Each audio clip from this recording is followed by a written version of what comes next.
Good afternoon students. Show off everything channel में आपका स्वागत है। बच्चों, लास्ट डे हमने कंप्यूटर फंडामेंटल्स का पहला चैप्टर का पहला पेज डिस्कस करा था और आज हम इस चैप्टर का सेकंड पेज डिस्कस करेंगे। और सेकंड पेज में जो टॉपिक है वो है सेंट्रल प्रोसेसिंग यूनिट। बच्चों, हम यहाँ से लेकर और मेमोरी स्टोरेज यूनिट तक ही पढ़ेंगे क्योंकि मेन उद्देश्य हमारा है कि आपको समझ आना चाहिए। The central processing unit, the central processing unit या simply the processor is the brain of a computer. बच्चों, जो सेंट्रल प्रोसेसिंग यूनिट होती है कंप्यूटर सिस्टम के अंदर, उसको कंप्यूटर सिस्टम का दिमाग कहा गया है। इसको सीपीयू भी कहा जाता है और इसको हम प्रोसेसर भी कहते हैं। The CPU perform operation depending upon the instruction to given to it. CPU जो कार्य करता है वो जो आदेश इंस्ट्रक्शन के माध्यम से उसको मिले होते हैं उसके ऊपर वो कार्य करता है। The CPU has three main components: the arithmetic logical unit, the control unit and the memory or storage unit। जो CPU के तीन मुख्य कंपोनेंट है जिसमें से पहला है अरिथमेटिक लॉजिकल यूनिट जिसको शॉर्ट में हम ALU कहेंगे, दूसरा है कंट्रोल यूनिट जिसको शॉर्ट में CU कहेंगे और तीसरा है मेमोरी या स्टोरेज यूनिट। तो ये तीन कंपोनेंट है सीपीयू के, तो हम इसके बारे में पढ़ेंगे। बच्चों देखिए, सीपीयू होता क्या है पहले वो आपको बता दूं। सीपीयू कुछ इस तरह की चिप होती है, इस तरह की चिप होती है। बट जनरली आपने सुना होगा कि वो जब आप कंप्यूटर सिस्टम परचेज करते हैं उसके साथ जो एक डब्बा सा मिलता है उसको सीपीयू कहते हैं। मैं आपको दिखा देता हूँ।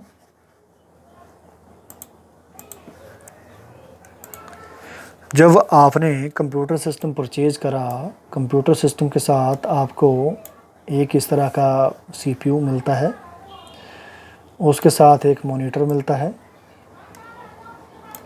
और कीबोर्ड्स और माउस इस तरह का मिलता है अगर आपने डेस्कटॉप कंप्यूटर परचेज करा है। इसी तरह एक और होता है जिसको हम लैपटॉप कहते हैं।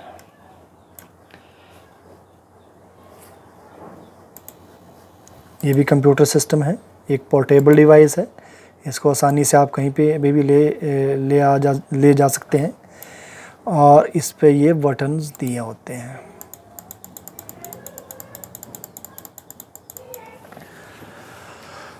तो बच्चों, आपने जो देखा होगा सीपीयू वो कुछ इस तरह से देखा होगा। ये सीपीयू है, इसका ये पावर बटन होता है और यहाँ पे डीवीडी राइटर लगा होता है और आप इसको सीपीयू कहते हैं, इसको मॉनिटर कहते हैं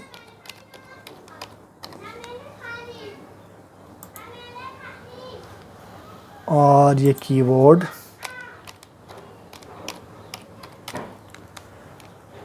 और ये माउस।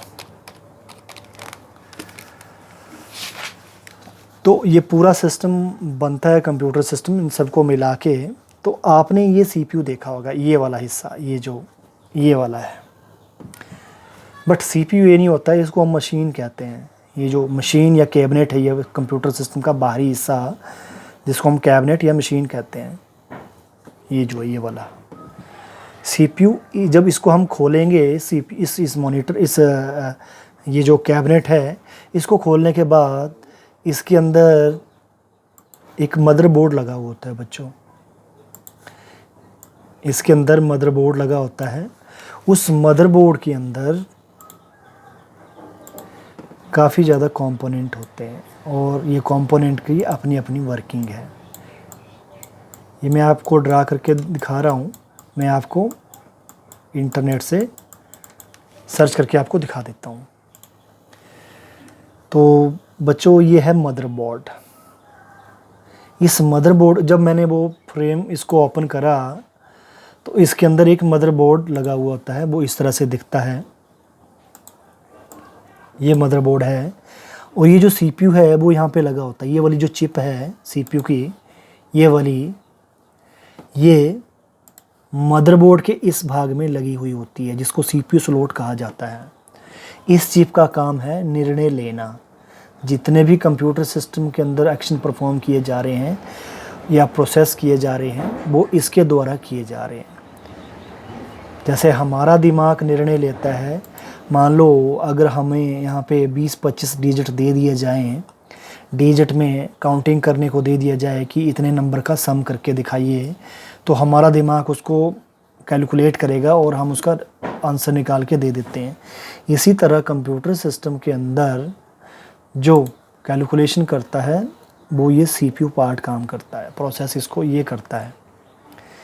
हमारे और कंप्यूटर में ये डिफरेंस है कि हम कुछ डिजिट तक हम कैलकुलेशन कर सकते हैं कुछ स्पीड में, पर अगर कंप्यूटर को वही इंस्ट्रक्शन हज़ारों लाखों में दे दी जाए तो वो उतना ही टाइम लगाएगा, मतलब मिली सेकंड में आपको, नैनो सेकंड में आपको वो रिज़ल्ट खोज के दिखा देगा।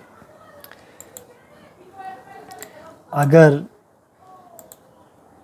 हमारे पास ऐसे रकम दे दी जाए 2 + 2 + 26,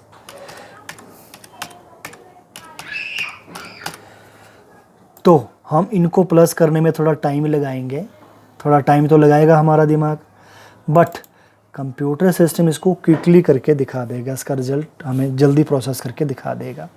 मतलब हम में और कंप्यूटर में ये फ़र्क है कि कंप्यूटर की स्पीड बहुत ज़्यादा है। चाहे आप इतनी 6 डिजिट की रकम दे दो, चाहे हज़ारों की रकम दे दो, उसको कैलकुलेट करने में भी इतना ही टाइम लेगा और जो बड़ी वाली वैल्यू देंगे उसके लिए भी वो उतना ही टाइम लेगा। तो उसकी जो स्पीड है काफ़ी ज़्यादा है। तो ये जो निर्णय मीन जो प्लस करके जो रिज़ल्ट आया वो सारा का सारा काम सीपीयू करता है कंप्यूटर सिस्टम के अंदर। ये वाला हिस्सा यहाँ पे सीपीयू स्लॉट, इसको सीपीयू स्लॉट कहते हैं।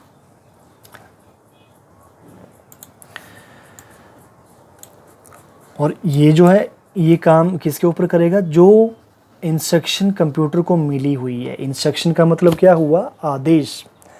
अगर ये जो आदेश है कहाँ से मिलते हैं कंप्यूटर सिस्टम को, कंप्यूटर सिस्टम को आदेश सॉफ्टवेयर के माध्यम से दिए जाते हैं। सॉफ्टवेयर क्या होगी, आपको अगर अपनी टर्म में समझना है, जो ऐप है, ऐप आपके मोबाइल में इंस्टॉल होती है, कंप्यूटर में भी उसको एप्लीकेशन कहते हैं। अपने अपनी टर्म में कोई ऐप बोलता है, कोई एप्लीकेशन कहता है। जो ऐप आपने अपने मोबाइल में इंस्टॉल करी है उस ऐप में वही काम होता है जो उस ऐप में ऑलरेडी डिफ़ाइन कराया है। उसमें जिस तरह की ऐप बनाई होगी वो वाली ऐप वही काम करेगी। तो उसके अंदर, उस ऐप के अंदर जो इंस्ट्रक्शन दी गई होगी, उस ऐप को एग्जीक्यूट होने के लिए जो कोड बनाए होते हैं वो एग्जीक्यूट करने के लिए सीपीयू टेम्परेरी मेमोरी से उस इंस्ट्रक्शन कोड को उठाता है।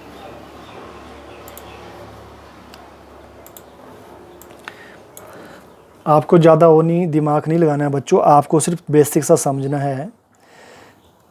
अब इस चिप के 3 मुख्य कंपोनेंट है, वो क्या क्या है, arithmetic logic unit, control unit and memory और स्टोरेज यूनिट। बच्चों मैं इसकी एक डायग्राम बना लेता हूँ। मान लीजिए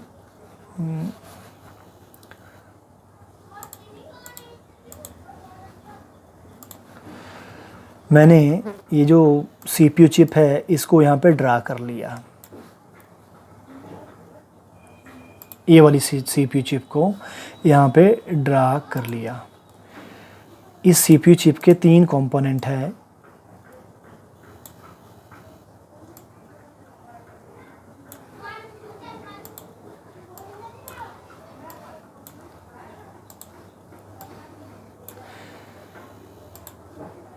इसका नाम है ALU, ALU, इसका नाम है कंट्रोल यूनिट,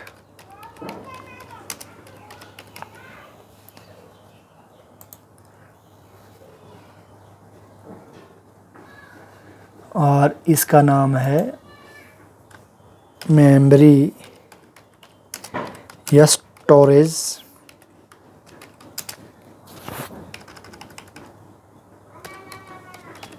यूनिट। इस चिप को मैं इधर ले आया, इस चिप के 3 हिस्सों में हमने डिवाइड कर लिया। एक है ALU, ये है कंट्रोल यूनिट और ये है मेमोरी यूनिट।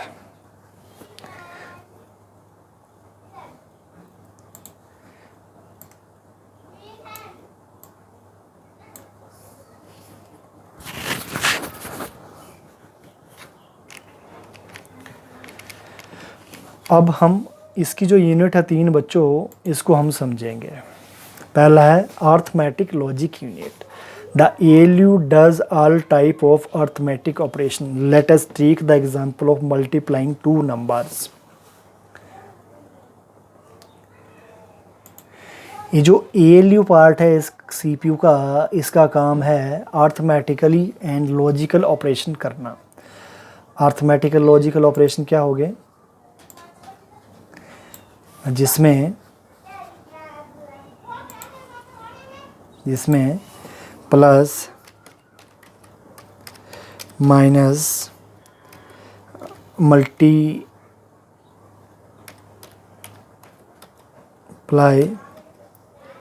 Division etcetera. इसके अलावा कंपैरिजन,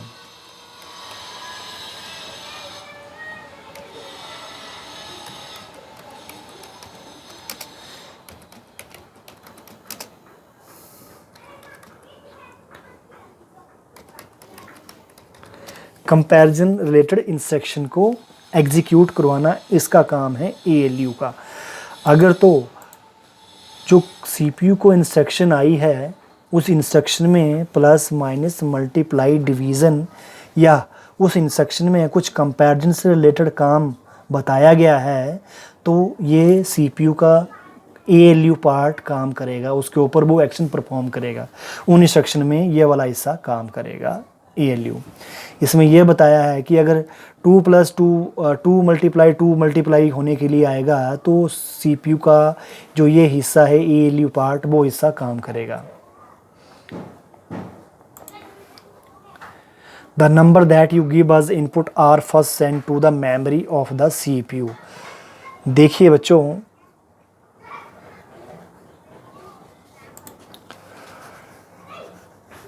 कंप्यूटर सिस्टम के अंदर जब भी हम इंस्ट्रक्शन आती है एग्जीक्यूट होने के लिए, वो पहले मेमोरी के अंदर आती है। एक मेमोरी तो आपको यहाँ पे मिल जाएगी, मेमोरी स्टोरेज यूनिट आपके CPU के अंदर। बट इसकी जो कैपेसिटी है बिल्कुल कुछ KB तक ये डाटा स्टोर कर सकती है। KB मीन्स किलोबाइट, या बाइट तक ही डाटा ये स्टोर कर सकती है। बट जो एक्चुअल में डाटा आता है इस CPU पार्ट में, वो आपका रैम से आता है। मैं आपको डायग्राम दिखा देता हूँ। अगर ये CPU है और ये है रैम, जहाँ पे डाटा एग्जीक्यूट होने के लिए आता है, या रैम के अंदर ही डाटा टेम्परेरी चलने के लिए आता है। जब भी कोई भी प्रोग्राम आप ओपन करते हो वो आपका रैम के अंदर आता है, जिसको हम टेम्परेरी मेमोरी कहते हैं। तो ये डाटा यहाँ से इसकी जो कंप्यूटर की मेमोरी होती है यहाँ पे आता है, जो CPU की मेमोरी यहाँ पे आता है। इसके अंदर इंस्ट्रक्शन कोड आते हैं कि उस कोड के अंदर जो इंस्ट्रक्शन हमने कंप्यूटर सिस्टम से एग्जीक्यूट करवानी है, वो कोड किस तरह का कोड है। 2 + 2 है, 2 × 2 है, या जो अगर अर्थमेटिक कोड होंगे तो वो कोड यहाँ से ट्रांसफ़र हो जाएगा ALU के अंदर। ALU उसके ऊपर एक्शन परफॉर्म करेगा। उसके बाद उसका रिजल्ट अगर तो यहीं पे रखना है तो वो यहाँ पे रख देगा इस छोटी सी मेमोरी में। अगर तो फुल एग्जीक्यूट हो गया इंस्ट्रक्शन तो वो यहाँ से बाहर निकाल देगा और रैम के अंदर आके सीधे वो आउटपुट में चला जाएगा। तो अभी आपको सिर्फ ये देखना है कि इसके अंदर क्या बोला है जी। ALU का जो मेमोरी पार्ट है, यहाँ से इंस्ट्रक्शन आएगी, और अगर तो इंस्ट्रक्शन में मल्टीप्लाई अर्थ डिवीज़न या प्लस माइनस एटसेट्रा जो भी आप करवाना चाहते हैं वो ALU पार्ट काम करेगा। From the memory they are sent to the ALU for multiplication. The ALU perform the calculation and send to the back to the memory. देखिए सीधी सी बात है, जो भी इंस्ट्रक्शन कोड एग्जीक्यूट होने के लिए आएगी वो मेमोरी से ALU में मेमोरी से आएगी। ALU उसके ऊपर एक्शन परफॉर्म करेगा और उसका रिजल्ट दिखा के बैक वो मेमोरी को भेज देगा। दूसरा है control unit. The CU is the most important part of the CPU। ये जो CPU का मोस्ट इम्पॉर्टेंट पार्ट है CU कंट्रोल यूनिट, इसका क्या काम है इस वाली यूनिट का? ये जो यूनिट है इसका काम क्या है? It manage and control the activities of all other unit. देखिए जो कंट्रोल यूनिट है, ये जो कंट्रोल यूनिट है, इसका काम है जो यहाँ पे डाटा यहाँ से मेमोरी मैनेजमेंट के अंदर और मेमोरी मैनेजमेंट से ALU के अंदर, इसके बाद जो एक और मेमोरी होती है रैम, उसके अंदर डाटा ले जाने का, जो मेमोरी लेके जाने का सारा काम जो है वो कंट्रोल यूनिट देखती है कंप्यूटर सिस्टम की। इस CPU की कंट्रोल यूनिट देखती है, वो ये काम है कंट्रोल यूनिट का। तो इसने बताया भी है the CU gets data and instruction from the memory. जो कंट्रोल यूनिट होती है ये डाटा उठाएगी मेमोरी से। It then tell the ALU but operation to perform on that data. इसके बाद ये ALU को बोलेगी इसके ऊपर क्या ऑपरेशन परफॉर्म होना है। The CU also help in communication between the memory and ALU। जैसे मैंने आपको पहले भी बताया कि ALU और मेमोरी मैनेजमेंट के मेमोरी और स्टोरेज के बीच में जो भी आदान प्रदान होगा इस डाटे का, वो कंट्रोल यूनिट ये काम करेगी। After the execution of instruction is completed, जब वो इंस्ट्रक्शन पूरी की पूरी एग्जीक्यूट हो जाएगी, the CU send a signal to the memory and send the instruction code. देखिए जो इंस्ट्रक्शन पहली बार आई थी उसका काम हो जाने के बाद ये कंट्रोल यूनिट जो ये इंस्ट्रक्शन एग्जीक्यूट होगी थी इसको बैक रैम के अंदर भेज देगी, रैंडम एक्सेस मेमोरी के अंदर। वहाँ से फर्दर जो नेक्स्ट इंस्ट्रक्शन होगी उसको उठाएगी और उसको एग्जीक्यूट होने के लिए इस मेमोरी यूनिट में लेके आएगी। फिर देखेगी वो जो डाटा है वो इंस्ट्रक्शन है वो किस तरह की इंस्ट्रक्शन है। वो अर्थमेटिक इंस्ट्रक्शन है तो वो ALU में ले जाएगी, ALU उसके ऊपर काम करेगा, बैक उसको इस पर भेज देगी। इसी तरह यह प्रोसेस सारा का सारा जो मैनेजमेंट है वो कंट्रोल यूनिट के द्वारा किया जाता है।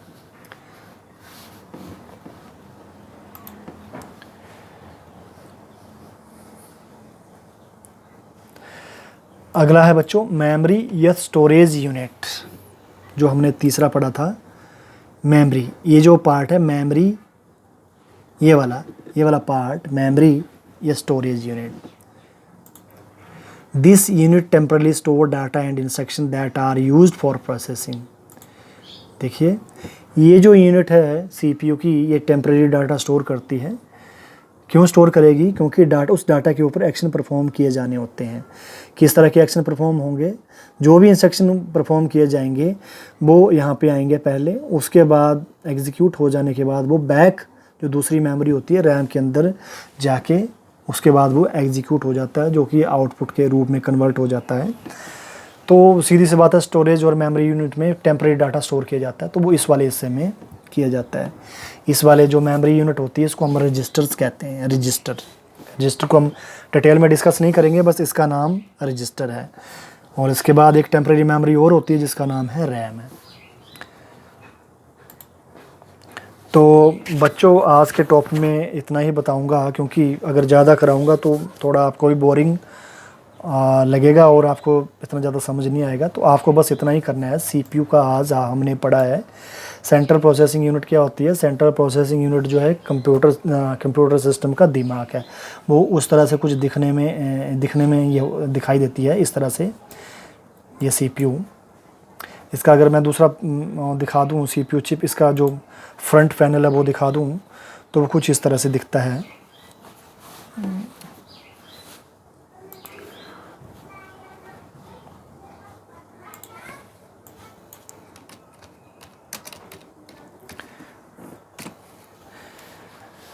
तो देखिए बच्चों, ये CPU चिप ये होती है, ये वाला जो है, इसका फ्रंट हिस्सा ये है, ये वाला है, और ये वाला हिस्सा तो आप यहाँ पे भी देख रहे हो, ये वाला हिस्सा ये वाला है, और इसका फ्रंट इस तरह से दिखता है, ये वाला।